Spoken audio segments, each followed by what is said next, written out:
5 moves of doom.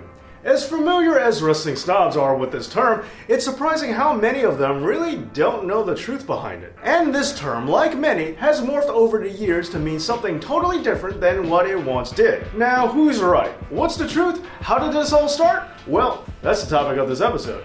Because today, Dave knows the 5 moves of doom.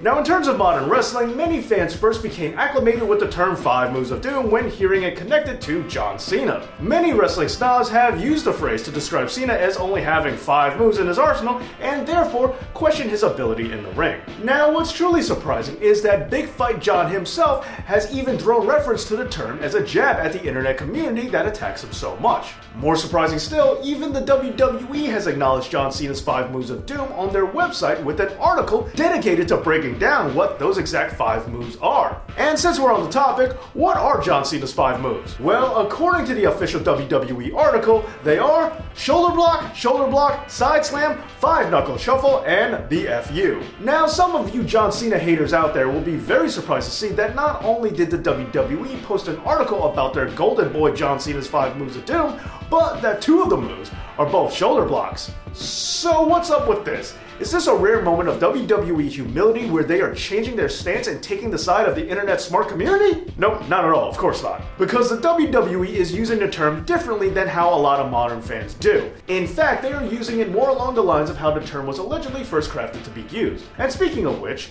how did this phrase ever get started? Well, the man most often credited for getting the now famous term over is wrestling fan Scott Keith. Now, Scott is known for his snarky comments on wrestling and has developed a following for it. And in terms of the 5 moves of doom, it would appear that its original application was not intended to state that a wrestler only has 5 moves. Not only that, but in some ways, the term could actually be viewed as complimentary. Because before John Cena ever laced up his boots as the prototype, the term had been applied to other wrestlers, including technical marvels such as Bret Hart. Now, the thing about this is, the phrase is referring to a sequence, not criticizing a repertoire. The point is that while back in the day, many wrestlers merely had one finishing maneuver, other wrestlers gladly gave you an entire series of moves to end the match. Some fans saw this as an upgrade, with a whole sequence being seen as more robust and more engrossing and the more logical path to victory, as opposed to just one magic move being capable of instantly incapacitating an opponent. Furthermore, this puts a different spin on wrestlers like Hulk Hogan. While many modern fans criticize the leg drop as being a lackluster finisher by today's standards, when viewing it as part of a package deal along with the big boot and the body slam, it becomes a bit more plausible that this could actually put someone away. And further still, some old school fans like myself actually prefer the 5 moves because we just hate it when people kick out of finishers. And we find non-stop barrages of finisher reversals to be going to the well one too many times. Having a 5-move sequence gives multiple moves to reverse or otherwise deny, while still keeping the final move in the line protected and only being used or attempted once. Now, going back to John Cena and the WWE, it's quite clear that, of course, the WWE was using the original approach for the term to spin the often misused internet version of the 5 moves of doom to portray John Cena in a good light, claiming that these 5 maneuvers from the playbook of the Doctor of Thugonomics are almost certain to spell anyone's doom who is unfortunate enough to face it. However, even with that being the case, the sequence argument is still not without its detractors too. There are those who complain that the preset move playlist, no matter who it's done by, is formulaic, predictable, boring.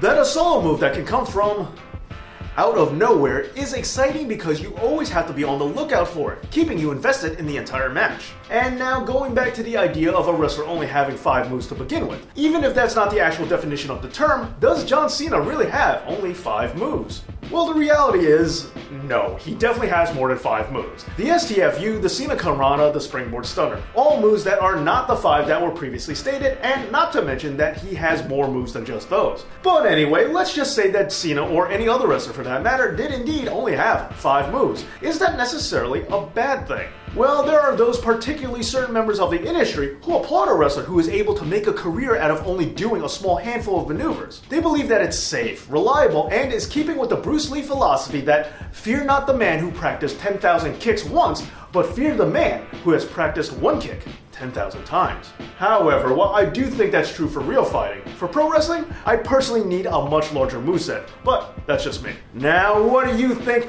Do you think a wrestler should be judged on the size of his move playlist? And do you prefer thinking of the 5 moves of doom as an insult on a wrestler's limitations, or do you think of the 5 moves of doom as a sequence? Let me know down in the comments, and don't forget to subscribe and to like this video. Thank you so much for watching, and as always, this has been Dave No.